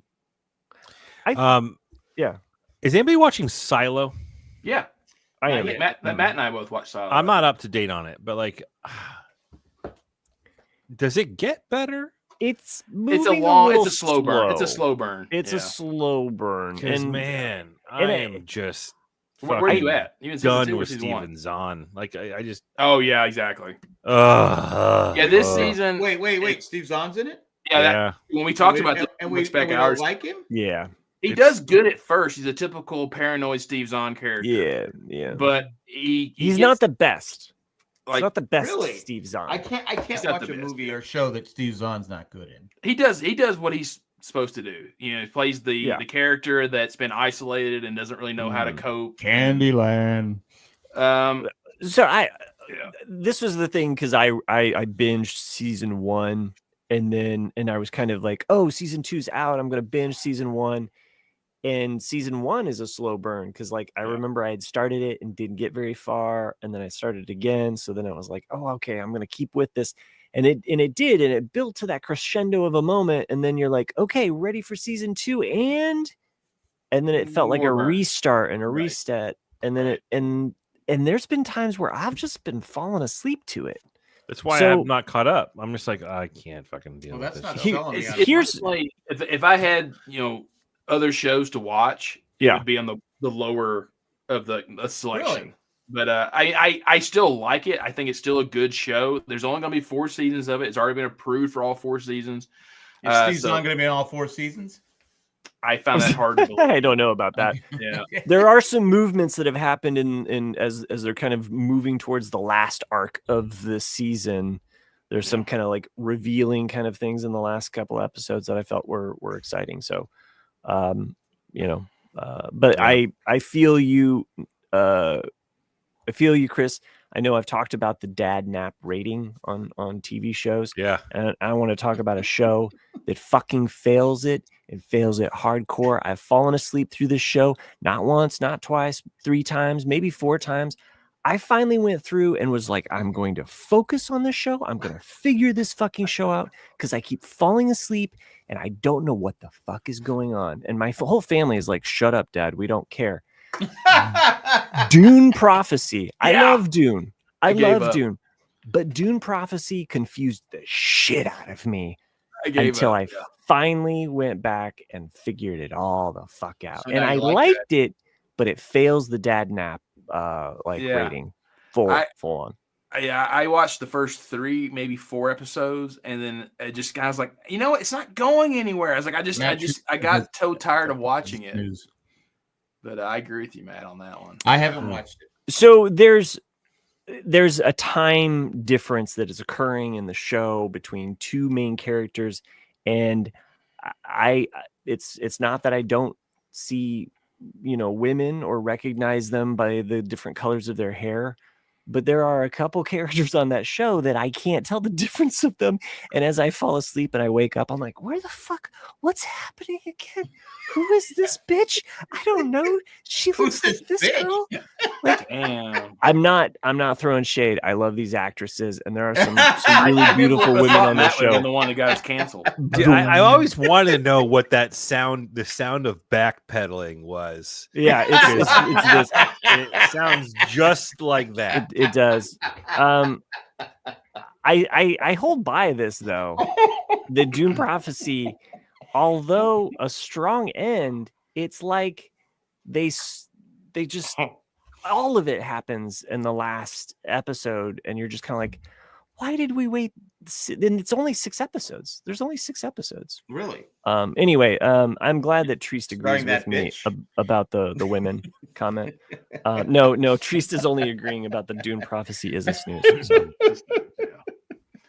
I'm sorry. I got a lot of them confused, and I wasn't quite sure what timeline was happening. I'm not. Who was who killed who slept with who, and I thought for a while that they were trying to make this show like Game of Thrones. Who is that bitch? But they didn't make the show like Game of Thrones. There's only one sex scene. It's in the 2nd episode. The 3rd episode. Wait, it's a sex scene with that bitch? There's a 3rd episode in this. The 3rd episode has a sex scene. Who's on first? No nudity on that one, but that's a time difference, and it's very pivotal because you figure out that this woman, his pubes are red, has completely killed an entire like camp by herself, and she is a complete badass. So anyway, they didn't make it like Game of Thrones. Game of Thrones had. You're not selling me on the show. There's nothing to sell you on. I'm surprised that it got renewed for a 2nd season. Yeah, I agree. Cindy, I just started today. The Agency. It's on Hulu. It's on Showtime, I think. The Agency. It's. I think it's the CIA. I mean, it's. I'm gonna look it up here on IMDb. The Agency. I haven't heard. It's got actors you recognize. Okay. But I was like going. She asked me a question in the first episode. Michael Fassbender. Yeah, who was in Band of Brothers. Oh, right. 12 years. Jeffrey Wright. Westworld. Jodie Turner-Smith. Yeah, it's got. Got a lot of great actors. Wright. But I go. She asked me like midway through the first episode. She goes, I have no fucking idea what's going on. So don't ask me. I go. I think she sleeps with that bitch. I don't know. Thanks. Thank you. Okay. By the way, it's on Paramount Plus. If anybody's Paramount Plus. Okay. It's a Showtime. It's a Showtime show. Okay. It does a great job at the end of the episode where you go, okay, I want to watch the next episode. But it's kind of bizarre. I'll just say I've just finished 2 episodes. I'll continue watching it. Cindy and I also watched Mama Mafia. It's a movie on Netflix, I think. Huh. Mama Mafia. This woman. It was. She's kind of like her husband's a dick. Her son's going off to college. Her job is going nowhere, and her grandfather, who's a mafia boss, dies, and she goes there, and she becomes a boss. Jack. She's a boss. You're doing this. You couldn't even see. All you can see is your hand. I'm sorry. She becomes the boss, and there's some funny scenes in it, but it's kind of like it's okay, but it could have been better. It's all I'm gonna say. There's some scenes that are funny. But there's a stretch where just like we were talking about how they have to put a romance into. Yeah. It's like, okay, I get it. You haven't had sex in 3 years because your husband's been screwing other people. But I go, this is just boring. And I knew there was going to be a twist with that whole thing going on. So I was like, again, it's not terrible, but it's not great either. And then today I decided to watch Hell on Wheels. And have you guys ever seen Hell on Wheels? No. Nick, you would like it because the main character, Colin Bohannon, who is a rebel, Johnny Reb, becomes best friends with President Grant. You're not selling me. Oh yeah, Hell on Wheels. I know what show you're talking about. It was it's an AMC show. Yeah, it's an AMC show. 2011 to 2016. It's a great show, and I said, Cindy and I hadn't watched it in like 5-6 years. If you've never seen it, and we binged it in like 3 weeks, it's like 5 seasons. It's really good. Like I said, Nick, you'll like it in the beginning because it's the Johnny Reb getting his revenge with the blue coats. But it's a great show. And it's in the past then. Okay. U.S. Grant. President Grant was back. I thought you were just fucking with me. So okay. No, it's an alternate future kind of. There is a President Grant. They're building the Continental Railroad, and some of the characters are real, some are not. But I highly, again, it's an old show, but I highly recommend it. It's such a great. If you like westerns and movies about gladiators, you're gonna like it. So I think I mentioned this briefly on our last episode, but it did come to fruition, and I am beyond like excited for this because it's just an awesome experience. And my daughter has started to watch Lost. Oh right, That's right, like, right. It has been so fucking fun. It's like our thing. It's like mom. It's like Emma and Dad get to watch Lost. Nice. Like I'm making the poor decisions nightly of saying, yeah, you can stay up for one more episode.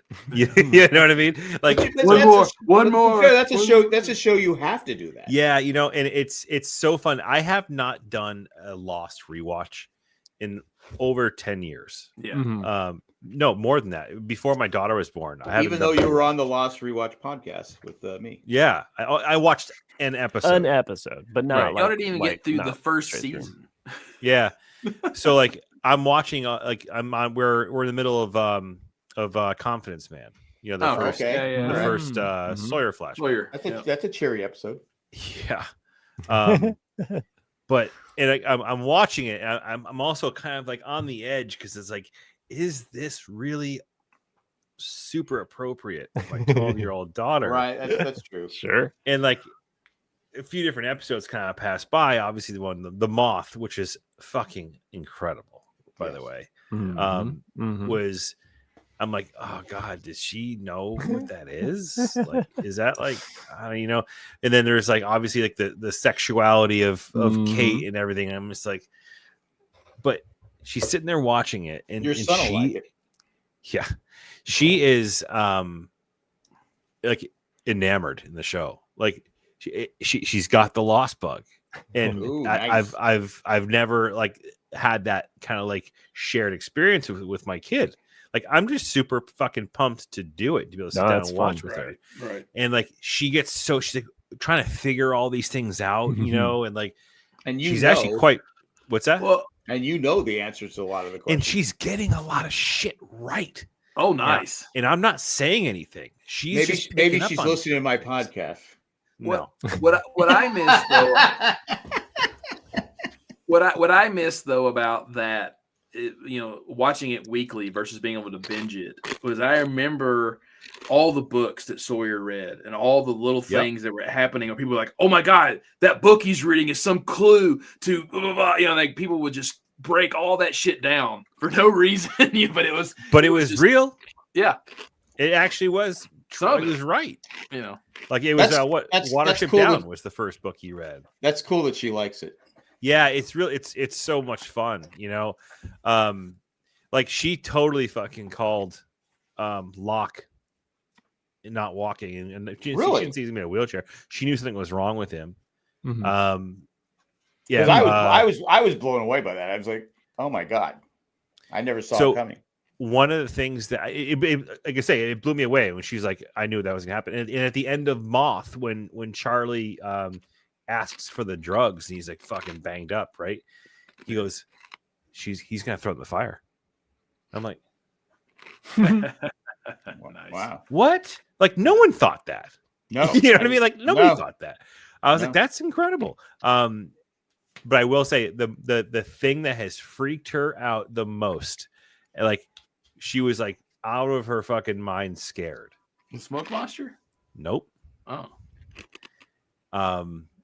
It was in I forgot which episode name it was. Is it I'm pulling it up here. House of the Rising Sun.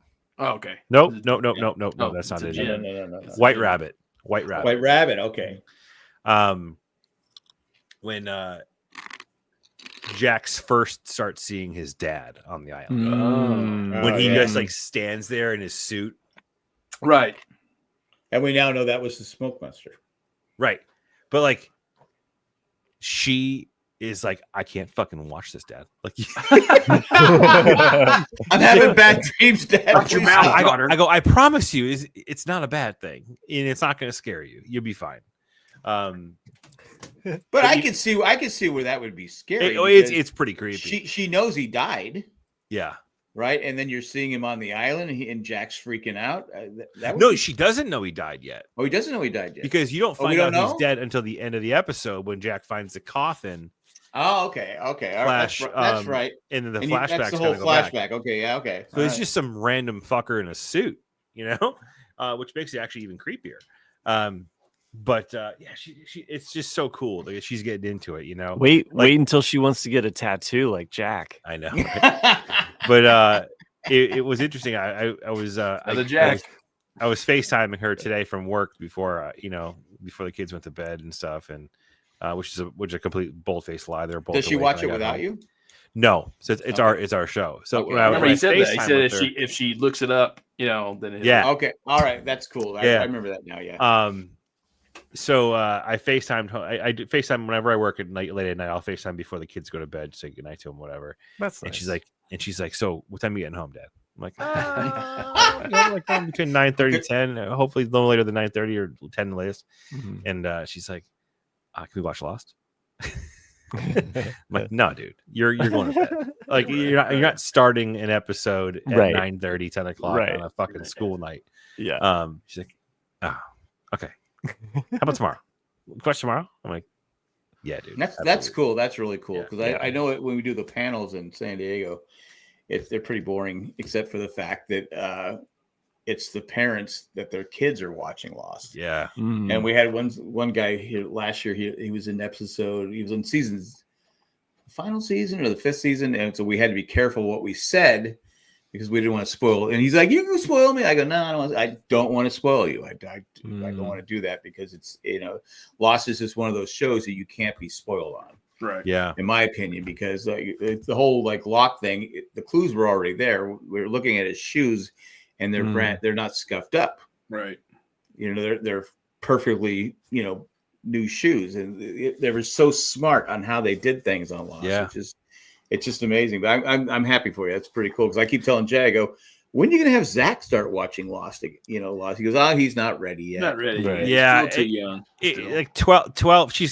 Technically she's gonna be 13 in like 2 months, which is wild to me. That's 3 months. And your life is going downhill. That's okay. Yeah, but there are some themes where I'm like, oof, maybe I should be having her watch this, but like, look over, she's good, and like I'm like, all right, you're yeah. It's not like you're watching Deadwood. Right. When we were kids growing fucking up, cunt. when we were kids growing up in the 80s, like some of the PG rated stuff that we were subjected to was stuff that I'm questioning whether or not my kids should be watching. Right, exactly. Yeah. But they watch Porky's. But you're watching it with her though. Yeah. Which is a whole other man. Yeah, because I don't know. And I like the fact she's not going ahead. She's waiting for you. Yeah, I'm like, I go, here are the rules. And I told you guys this, I think a couple weeks ago. You're like, you don't watch without me. We're watching this together, and do not talk to anybody about the show, and do not look it up. She's like, all right. And I think that kind of brought some like allure to it. Yeah, right. And so she starts watching it, and you guys, everybody listening to this podcast, most likely knows how every one of those shows ends and makes you feel of like what you want to know and learn, right? She's coming off of watching a series called The Outer Banks. God. Okay. I don't know anything about That's a North Carolina show, right? Yeah. It's like a teeny bop, like it's a Gossip Girl kind of show. I've never watched. People always go, "Do you watch?" I go, "No." But it's like a mystery / thriller type of thing. So she kind of got a little bit of the juice from that show, like kind of having that bug, and then she starts watching this. I go, I think you really like Lost if you like this crap. And she's like, yeah, I think I will too. So she's well, again, it's a show that makes you think. I mean, it's just yeah. She hates gin, which is so like everybody did at first, right? You love it. Like, but it's so awesome. Like I haven't really talked to her about the characters too much, but I'm kind of like observing like how she's reacting to the show. She loves Hurley, right? Everyone loves Hurley.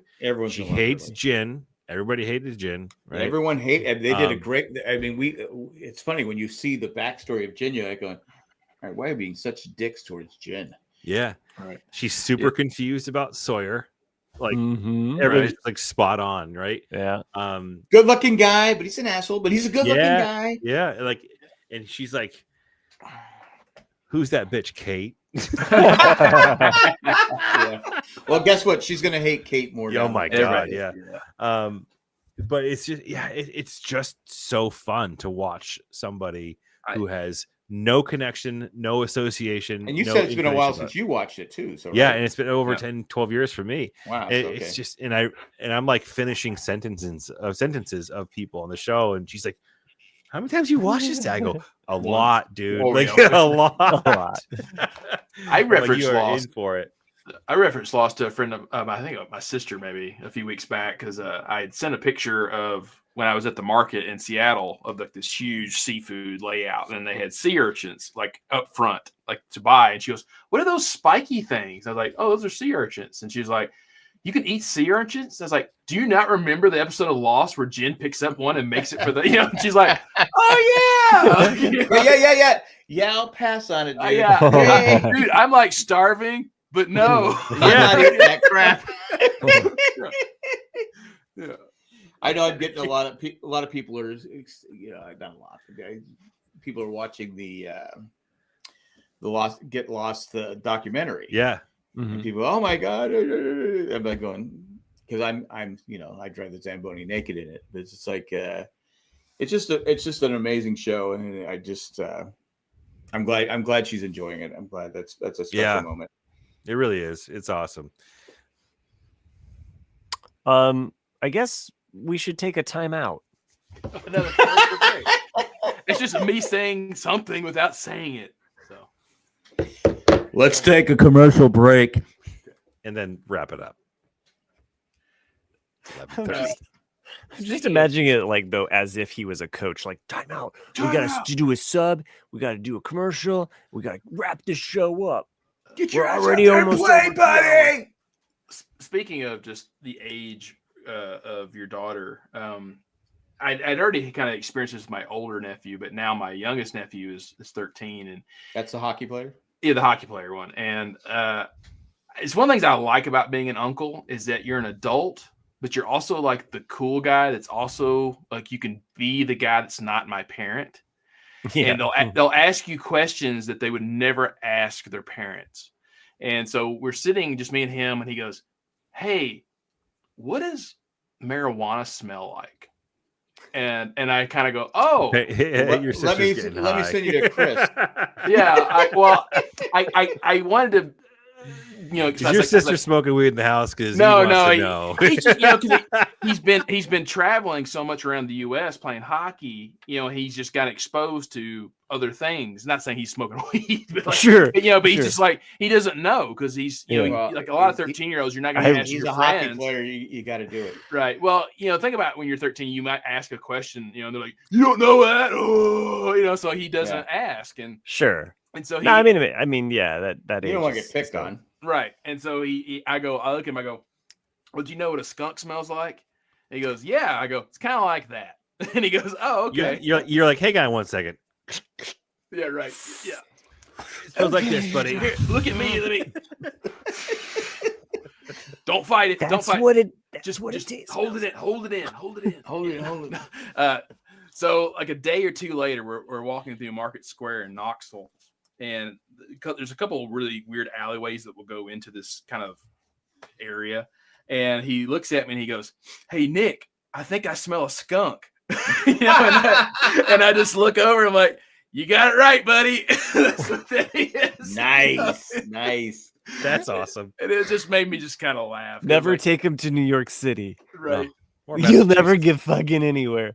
Hey, Nick. I think it's smelling up. There's a lot of fucking skunks in this city. Right. Yeah. Anyway. That's pretty much anywhere now though, right? Yeah. Oh yeah. But the South. It's not even legal here. Right. And you can smell it. Like anytime I get okay.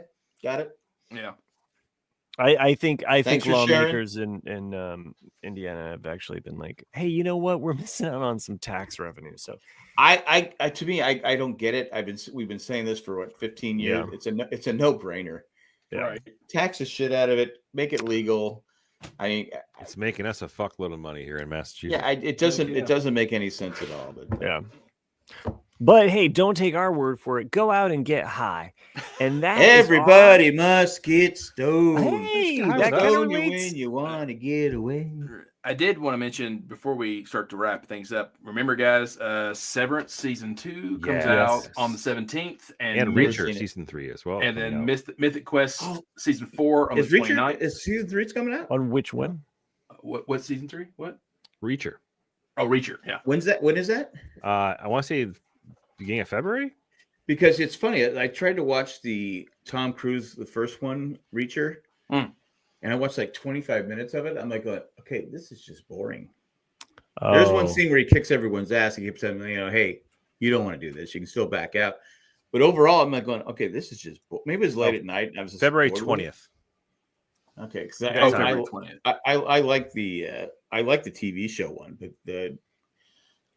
so he didn't reach around it far.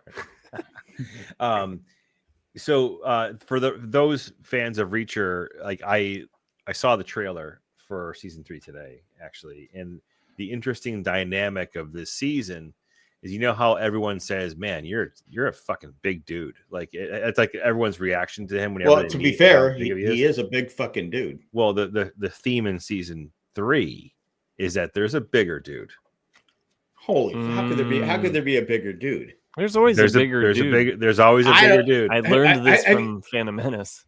Have you remember that from gym class? Is that what you're saying? No, from Star Wars, nerd. Get with it. It's always a bigger one. Wow, I was taking a shower. I feel. So anyway. Hang on, let me do this. Ready? Share screen again. Sharing screen. Because he's a big dude. I mean, he's a big fucking dude. Oh, okay. Yeah, There's a bigger dude. It's big dude.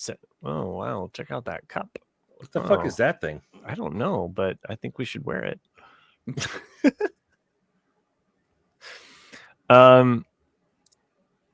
So the theme of Reacher season 3 is they're going to reach around him. I don't think he's already. He's so. I don't think he can reach around anybody. To be honest with you. No, but there's a bigger dude, and he looks big dude. Yeah. Well, Reacher. So I always like when people try to pick a fight with him. I go, you can see him. The fuck you do? I mean, it doesn't make sense. I mean, people kick your ass. All right, he's got about 150 pounds of muscle, and you're going to get your ass kicked. And what happens? Because he's special forces too, so he kicks your ass. He scores another super hot chick this season, so he's like 3 for 3. Yeah, wow, he does well. Well, you look. I mean, let's be fair. I mean, he's built. I mean, I can't lie. Steroids are a marvelous thing. Yeah, because I've seen the actor before he was in some roles before that. He wasn't that Smallville. big. Yeah, is it Smallville? Yeah, I never watched Smallville. Well, we could go on and on about Jack's bromance here, Bruin. Hey, I'll never call him a bitch. I'll tell you that much. I'm just saying. Who that bitch? There are some bitches in Dune Prophecy. Who that bitch? I'm saying, look, seriously, there are some women that are straight up cutthroat. They will cut you. And they will kill you, and you want to watch out for those. Does this happen in Indiana? It happens in Dune Prophecy. That's what I'm talking about. Anyway, I saw. By the way, I saw somebody. Hey, we might get some snow for the first time in like 3.5 years. Oh, good for you. We might end this podcast in the next 3.5 fucking years. Good night, everybody. Good night, everybody. Thanks a lot for joining. I almost ran over a coyote the other day. Nice. Jim Watari joined us in the chat. Thanks for joining us. Matt Treist, as well Jim, as who lives Matt in LA K earlier. Yeah. I assume that. Yeah. Hopefully everybody's okay there. Sherry didn't show up. It was a last minute, ditch effort to put this thing together. So I blame. Anyway, thanks for everybody that joined us in the chat live. Thanks for listening to the podcast and getting this far in the show. thanks for the patrons that made this show possible. If you want to become a patron, go on over to jandjack.com. Become a patron member. There are some patrons that make this show possible. They are Eckhart Richter Gladfelter, Maggie the Magnificent, Joanne with the Master Plan, and Ed the Magnificent letter carrier that got through the Christmas holiday season. Thank you 7 for doing what you do. If you want to send us an email, send it to our CAD. I think we actually got Nick is checking the. We don't have time for an email. It's a quick one. It's a quick one. Better not be from Randy. It is from Randy. All right, Randy. The title here. Okay, the title is called Science. Oh, science. Okay. Where do bad rainbows go? Okay, I don't know if we want to go this way. I don't know. I assume Facebook because Meta took off all of the restrictions. No, to a prism. Oh, yeah. Hey, but it's okay. Okay, it's a light sentence, but it gives them time to reflect. Nice. Let's just say this. So I just checked the score. Randy's not happy. Notre Dame 27. That's why I said, "Damn it." Penn State 24. Yeah, I was hoping Penn State would win. Oh, okay. Well. We just lost Jack for some reason. Might as well end the show because he won't interrupt us. You got that right. I said that right. Okay. He's not going to interrupt us, right? Fucking A. Okay. Anyway, thanks for joining us. Join us next week. I'm sure we'll be back. If not, thanks. I don't know. I'm out of words. What do you guys got? Nothing more. I want to go to bed. Good night. See ya. I want to.